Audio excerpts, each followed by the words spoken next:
المساجد منارات الهدى في الأرض لبني البشر، ومن أبرز المؤسسات التي تحفظ للأمة الإسلامية تاريخها الماضي وتربطه بواقعها الحاضر، ويكفيها شرفا ومنزلة أن الله سبحانه وتعالى أضافها إلى نفسه وذاته العلية ليكتسب بناؤها وعمارها عظيم ثناء الله عليهم.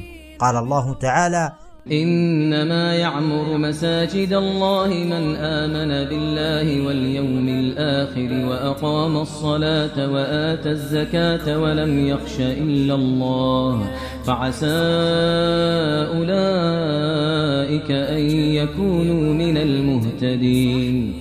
ولا يخفى ما للمساجد من أثر في تربية أفراد المجتمع الإسلامي على مكارم الأخلاق وسلامة السلوك، وإصلاح ما يطرأ على حياة بعض المسلمين من الانحراف والجنوح نحو الفساد، إضافة إلى أثر المساجد في تقوية الروابط الأخوية بين المسلمين.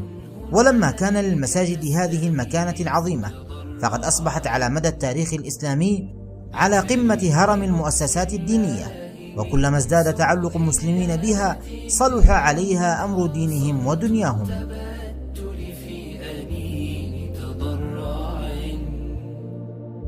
همس بلا علن وليس بمعتدي، حن الفؤاد إلى عبير المسجد والقائمين الراكعين السجاد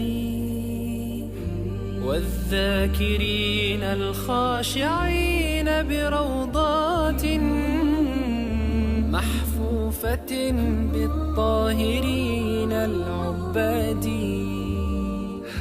في كل ركن منه يجلس عالم يجلو الرواية من صحيح المسند، وهناك ملهوف يلوذ وساجد متبتل في خلوة المتعبد، ويد هنالك تستغيث تضرعا بكريم لطف الله من سوء اليد. صمت التبتل في أنين تضرع، همس بلا علن وليس بمعتدي، حن الفؤاد إلى عبير المسجد.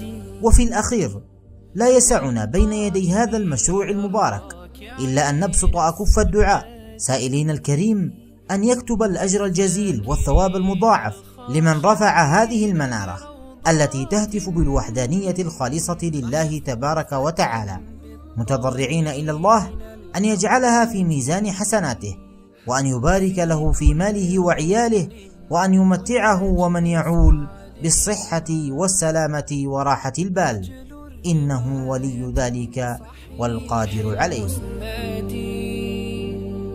وهناك ملهوف يلوذ وساجد متبتل في خلوة المتعبد، ويد هنالك تستغيث